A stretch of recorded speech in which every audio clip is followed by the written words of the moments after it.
Hello, my name is Kyle Sinclair. This is the second video, and this one I'll be doing the concrete texture. So I already mapped out my floor here, or the concrete. Probably, since there's empty space here, I'm probably gonna UV the wood piece here in the next video and just put it underneath to save space. So I already got Photoshop open. I've already imported my UVs. I already imported concrete layers as well from cgtextures.com.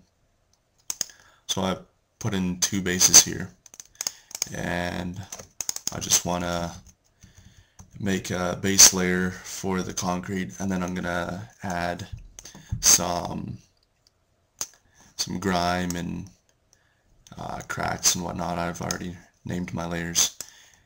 Now I'm gonna scale this down as well, but first I'm gonna transform this because I don't know if you can see, but there's a tire skid mark here, so I'm gonna make it relevant in the direction that the road is actually going.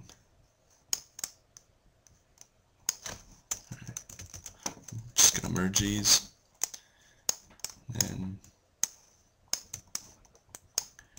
bring it down.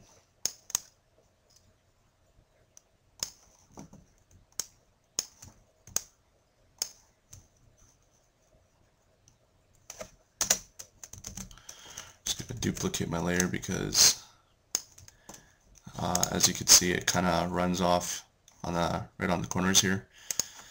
So I'm gonna take my eraser and just erase with a faded brush so it seams nicely together, and save that for later. Bring down.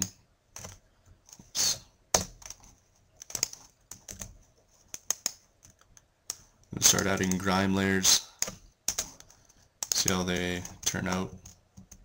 Just add something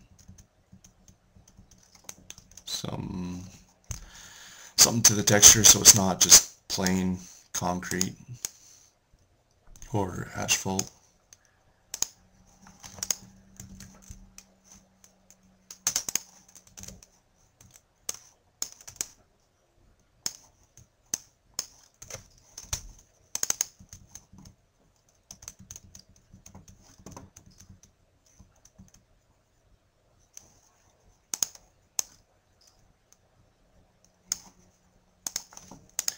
Then I added a color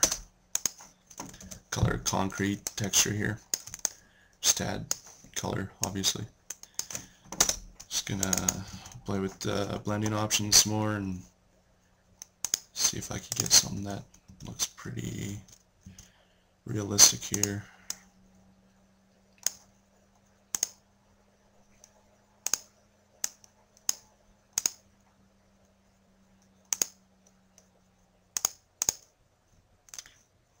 Not really going to get into cracks that much, but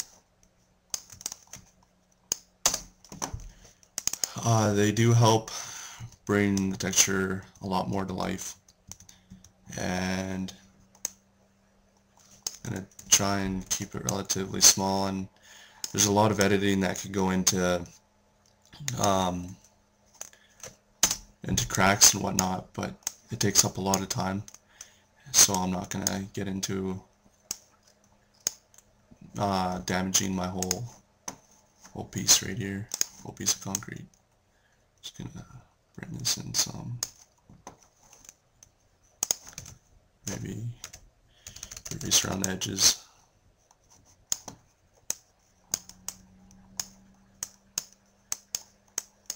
So it looks like it's blending in. And I'm gonna save this and see how it looks like in Photoshop or 3ds Max. Alright, so I brought it into 3ds Max here. I've already rendered it to save time.